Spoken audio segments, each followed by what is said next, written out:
Seattle! Without the music, it's hard to know when this thing starts. But welcome everybody. My name is Sean Schumacher, and for those of you who don't know me, I'm a graphic designer and an associate professor of graphic design at Portland State University.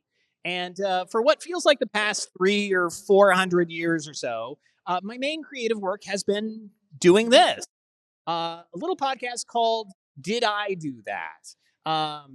And what is Did I Do That? Well, it is a podcast. Now, wait, I know you hear that, and everyone's brains immediately get the signal to get up and run away. But I promise it's not bad. It's a podcast about graphic designers making mistakes. Because when it comes to making just about anything at all, it's all part of the process. And part of why I started this podcast is because that kind of falling over and getting back up again isn't optional for doing creative work. It is necessary. But what you don't see is a spotlight shown on that fact really anywhere. Not in the work that goes out representing the field in the world, nor in how it gets recognized by industry. And that sort of left me with this big question. Where's the acknowledgement? And more importantly, where's the glory? If you have to fall flat on your face sometimes to make creative stuff, why isn't that something we celebrate? So it all made me ask, what award show would have the courage to give a prize to work that was not only good enough, but actually bad enough to push someone forward? Well, the Grammys. But that's neither here nor there. We need an honor, a trophy that represents the bad that's necessary for practicing design as much as the good. And that's why Did I Do That? And Seattle Design Festival are proud to present an award for outstanding achievement in the field of creative regret. This afternoon, we're going to be showing some specially selected design regrets from our two Seattle design talents that they made to get to where they are now. We're going to look at those projects, talk them through, and then vote on which one walks away with our grand prize. Now, you might be wondering, what is the grand prize? They have not seen it. No, I haven't. We are wondering as well. Oh, wow. A trophy made out of a trash can. Really, really incredible stuff. So that is what we're working towards on this. Did I Do That? Scrape the bottom of the barrel live at Seattle Design Festival 2025. Yay! Yes, so thank you so much for joining me. I think we should just hop right into it. So I want to turn things over to our first guest, the incredible Maxwell Miller. Maxwell! Hello. So Max, you are I actually don't have my notes here. I don't Who know. are you? I've never seen you before in my life. You're one of my former students. That is true. You graduated in 2016. Allegedly. Allegedly. I don't remember that far back, so I think that's why I had to double check. Yeah. Yeah. Well, technically, I didn't graduate. Oh yeah, I remember that. I'm 2 classes short of a design degree. Yeah, two A math class and a science class. Yeah. I never went back and did them. So, Well, yeah. At the very least, though, you allegedly graduated. There's a photo of me walking across the stage and accepting an empty degree holder. Go here. Yeah, I didn't even go here. So basically, you got the fake IOU degree that they give Yes. to people, Yep. but you just never exchanged it. So you just have the IOU still in it. Yeah. I feel like that's valuable. Yeah. I feel like that is more valuable than a normal degree. You should tell my mom. She took it down off the shelf after I told her I wasn't going to bother going back and finishing. I don't like that at all. But you do work in sort of the action sports, the athletic wear world. You've done activations for brands before. Yep. And you had I think a very specific sort of action sportsy project that you wanted to share with us. I do. So I'm going to put that up on screen. And this is what you sent to me. I had a lot of questions when I received this image. Yeah, I had a lot of questions when I presented it. Uh-huh. Yeah. So tell me what happened here. Yeah. So this was part of my first collection, my first year at Line, right after I got hired. And Line is a ski company. The ski company. Okay. Yes. Yeah. So we do a seasonal direction, and then it's up to each team to kind of break that seasonal direction out in a way that makes sense for their brand. And for this category, which was the free ride category, it was all supposed to focus on like different aspects of motorsports, because the overall collection idea was about areas of personal obsession. Yes, I think we were talking about this a little earlier. Yeah, you sort of got a pitch from your creative director, and you managed to turn that into just sort of whatever you wanted to do. Yes, yeah. That's what I'm really good Yeah. at the job, is taking a little bit of direction and deciding how I'm going to do whatever I want with it. Crumpling it into a little ball and putting it into the trash can and coming up with your own thing. Looking at it once, going, good, and moving on. So, yeah, this was supposed to fit into an idea of motorsports and cars and stuff. And it initially was supposed to be about like luxury cars and vintage luxury cars and stuff like that. But the design, length, the touch points of those kinds of cars weren't translating onto the flat skis. Yeah, that makes sense, because cars sort of don't have a lot to them that's not three-dimensional. Right, yeah. The They're whole part lacking is in that flat it's three-dimensional. surfaces. Yeah. Yeah. So if you have a wasn't flat working. car, a problem has happened. See a doctor. So then I was like, okay, I can't break this whole concept. So it has to stay in the car world somehow, which through some more looking at Google Images brought me to like, oh, what if it like looks like a racetrack for like race cars? Sure. So I found a picture of a racetrack, spent a lot of time recreating that in Illustrator, and put this lovely design together. I think the initial thing that I thought when you sent this image over was that this is sort of celebrating a terrible road accident that has occurred, where a ski ramp has gone onto the road, and this is just the perfect intersection of those two. Yeah, I mean the tire treads. Like I wrote down what some of the problems were. Yeah. Why was it trying to mimic an actual racetrack? That doesn't really make any sense. A great question, I think. The next point I wrote was too literal, which is just the first point, but again, written shorter. Tire track. Why?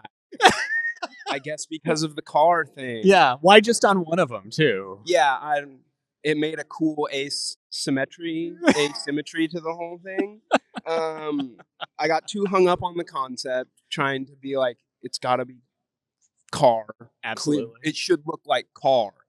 And meanwhile, no car to be found anymore. Not at all. Car absent. And then the real kicker was the production designer who takes all of my artwork and puts them into the print files that we send to the factory.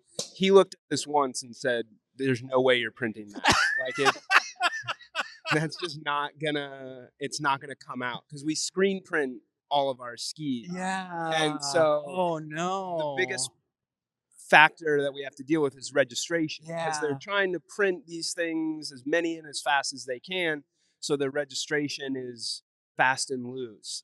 And he was like, none of your layers are gonna line up. No. And I was changing colors with tint layers that overprinted. They would have had to be square on to work. No, that does raise some questions for me about. Do you mind if I advance to No, the yeah, image? please. Because this was the other image that you sent, which I believe you said was the later stage of this. Was an attempt to save the idea, which was, what if we made it blurry? Yeah, Gaussian blur solution. So now it's like, it's not so literal. Uh-huh. It's obscure. What I do feel like happened though is that registration comment went one in one ear and just completely out the other. Yeah. Because this is going to be Even worse. much bigger of a Yeah. no registration could be resolved here. No, it was bad.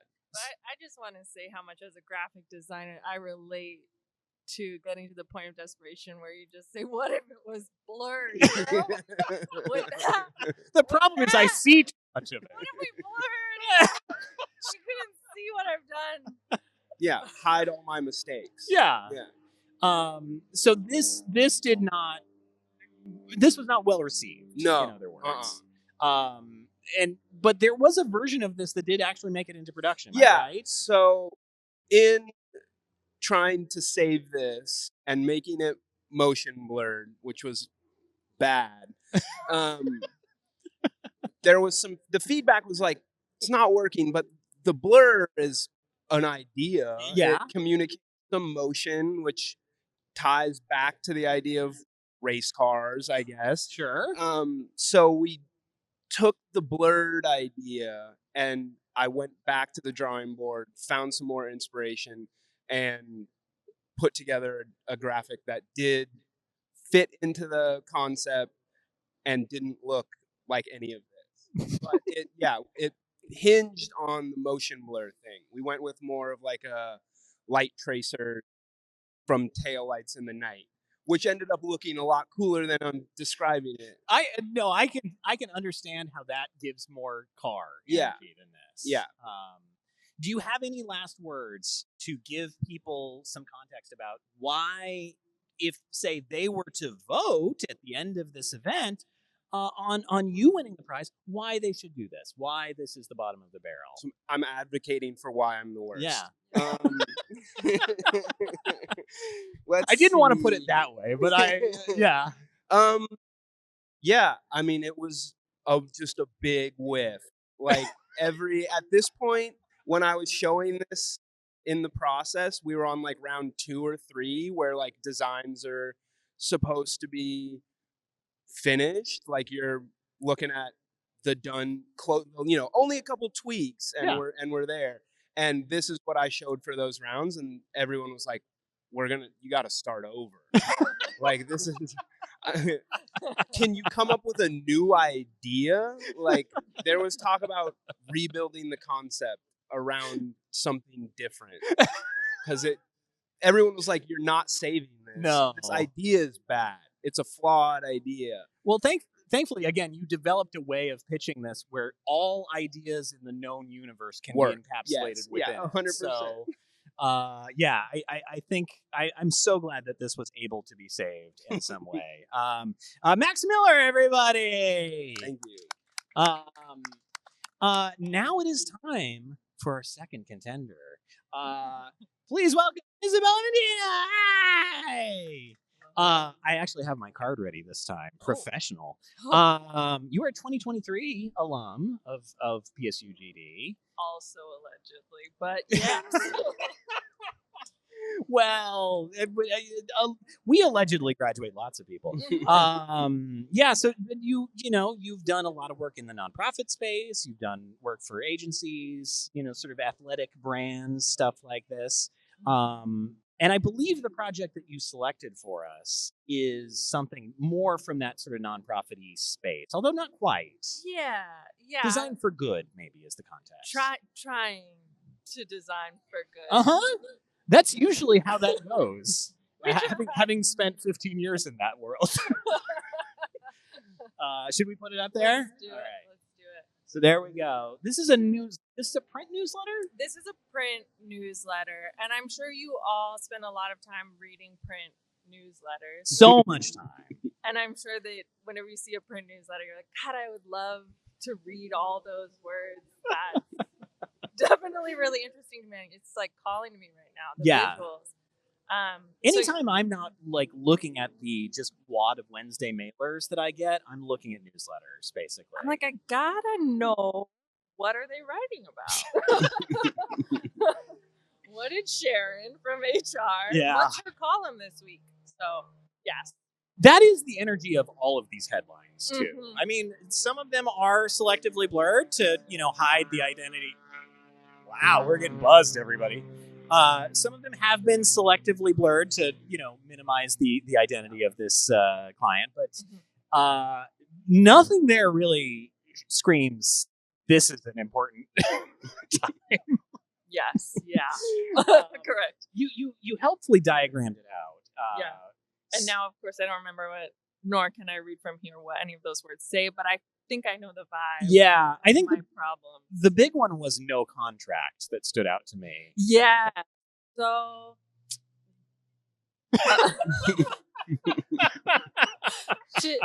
to bring this full circle, when I first started designing, I also was designing for like small town magazines and newsletters that are, if you don't know, basically a way to print ads and pretend to be writing information. Yes. So you need a way to print physical ad space so you get people to write a lot of words about their business or what's going on with them in their garden this week. And then you put it in a print newsletter and then people buy ads. So that's what I first started with when I was like 19.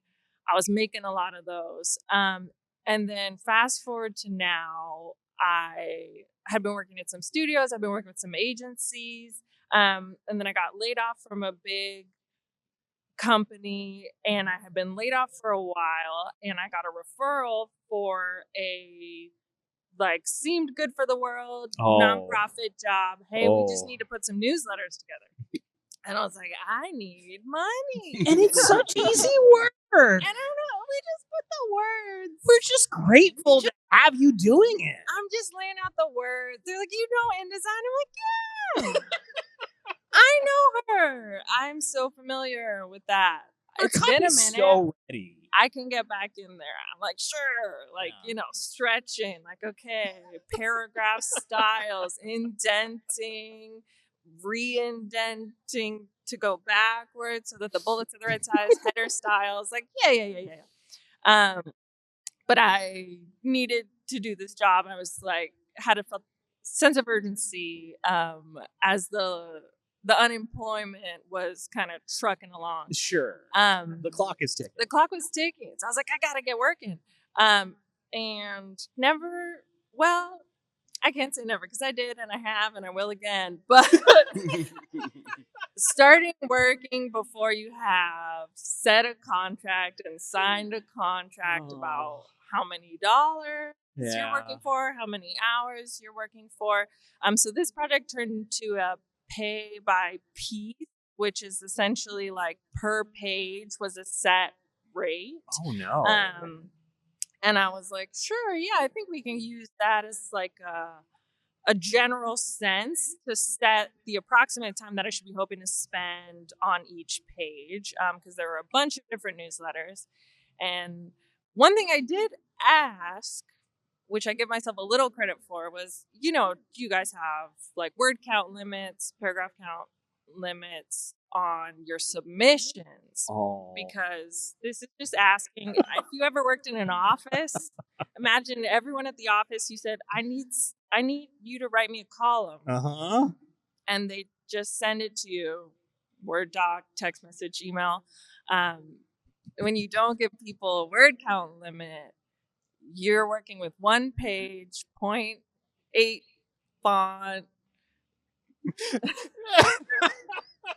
And they're just going to give you a page worth of words. And the thing that I always try and remind people is like, if you send it to me and it's a page and you open up that Google Doc and it fills the page, it's going to fill the page.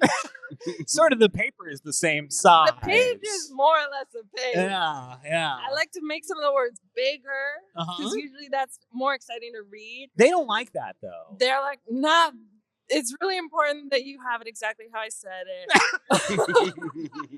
All these words. So I said, you guys have like a word count limit. They're like, no, we usually just make it fit. And I was like, okay. I'm unemployed. Interesting way of doing it. So I said, yeah. I looked at my unemployment check and I said, sure, let's do it.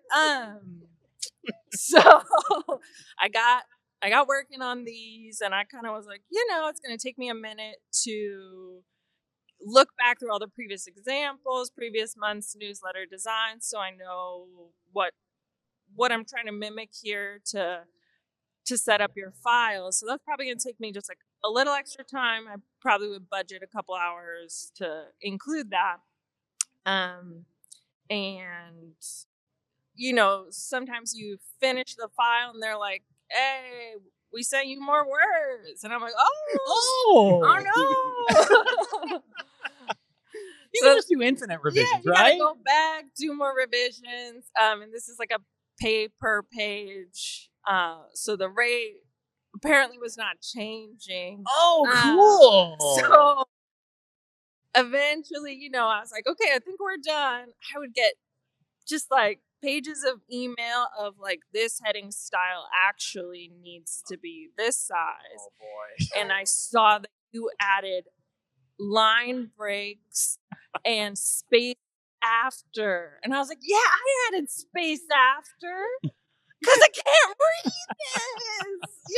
Like space after. Give me a break in between this paragraph. They're like, no way. Stick them back together. I can still see white of the paper through this newsletter. Disgusting. Vile.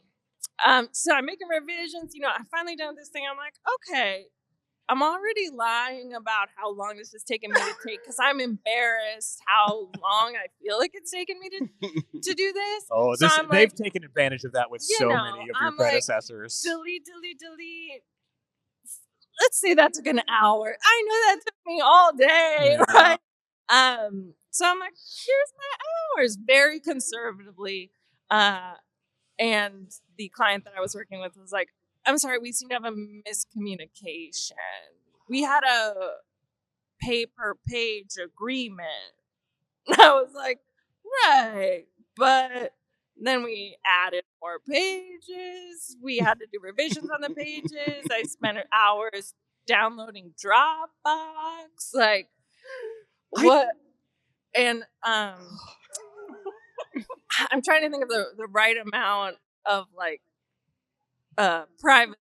Which is also like, I didn't sign an NDA because I didn't sign a contract. Yeah. But I am also so tempted to blow up this client's spot knowing what it is that they're doing. The purpose of this client, the nature of their work was focused around workers, right? Workers, yeah. So... And I just will say as an aside, my most recent contract is with a company whose objective is to get people early access to their pay. And I am actively emailing their HR because my invoices have all been months late. So it is a theme. Net 90 for you, not for me. Right. Not for you. Not for, So yeah. It was a bad time and a bad design. Now, do you have any last words to advocate for this project being the bottom of the barrel today? Bottom of the barrel? Yeah. I would say that a really bad project allows you to learn the most from your mistakes. And so many things I would never do again, like design for a newsletter, layout type without a type limit, work with someone without a contract, work with a dude because you think he's going to be chill. It's always when you are working with somebody who is trying to do good that something really disastrous happens. Yeah. If that hadn't bitten me so many times, I wouldn't feel it. But yeah, I understand. Isabella, everybody. Well, now the time has come, everyone. You've seen both presentations. It is time for us to vote. So I'm going to put both of these projects up on screen. You can see Max's over here on the. I think this is stage right, probably house left, and Isabella's on the other side. And I think the way that I would like to do this is, kind of just like voting by hands. So you can vote as many times as you like. Just raise your hand as long as you keep it held until I say to put it down. Sound good to everybody? I'm taking that complete non-reaction to this. Just completely blank. Okay, so first things first. Who wants to vote for Max's project as the bottom of the barrel? Nice. Okay, keep those hands held high. Okay, hands down. Who wants to vote for Isabella's project to be bottom of the barrel? Okay, we have our winner, everybody. Hands down. Yeah, good We both did so bad. Well, actually, I did want to do one thing. Because you all voted, I think you have earned your I voted sticker. So here it is. For those of you who don't know, shout out to 14-year-old Hudson Rowan in Ulster County, New York. This is a real I voted sticker that he entered into a contest and won. So voters in Ulster County, New York got one of these. He apparently told NPR after he won this contest, it kind of gives a chaotic vibe. Yeah. Yeah, I'd say so. Good self-assessment, Hudson. But yeah, now it is time. Our winner of Did I Do That? Bottom of the barrel. Isabella Medina! Thank you so much. It was bad. And you have all validated that for me. So I appreciate it. But of course, there are no losers on Did I Do That? Bottom of the barrel. Because Max, as our runner-up, you have won our runner-up prize. That's right. Wow. You've been named the third place in the Lake Oswego Hunt. Nice. I don't Thank know what you that so is, much. and the ribbon is torn. I love it. It's great. So thank you so much, everybody. I wanted to take a minute to get some plugs in. Isabel, you are actually going to have an event tomorrow It's as true. part of Snack Time Yes. called See Me, See You. Yes. Yeah. So we'll be here tomorrow. We will be having a pop-up tent, and it's going to be kind of an aura photo booth where you can go with a friend or acquaintance and do a collaborative photo shoot to describe how you see someone else and how someone sees you, and you'll get a cute little photo shoot along with it. So it should be cute. I did it last year. It was a lot of fun. It's a really, really good time. And Max, people can go out and buy the final version of those skis from Line Ski. Yes, yeah. The actual approved good version of that ski is available for purchase now on lineskis.com or at your local ski retailer, whatever that might be. I'll go hit up my local ski retailer right after this. You should support local business. Also, hey, one more shout out. If you enjoyed this, I host a podcast called Did I Do That? This is a spinoff of that. You can listen to it anywhere you get podcasts, including YouTube. All of those who are watching there at home, you can find it at dididoThat.design or hit us up on at dididoThat.design on the socials, Instagram, YouTube, what have you. This has been Did I Do That? I'm Sean Schumacher, and as we always say at the end of every episode, No, you didn't. I'm nervous. that's what we always say. Okay, bye. Thank you, Seattle. Oh, I got a couple more things. I can't believe I forgot this. I want to give a big shout out to Adrian, who's been on the boards. Adrian, Thank rock. you, Adrian. Thank you so much. Also, big shout out to Tara and Maher, who have been our production assistants, helping us get audio and everything set up. Rock stars. And thank you, of course, to everybody here at Seattle Design Festival. I'm so happy to be back here. Y'all rock. Thank you, Seattle. Okay, bye.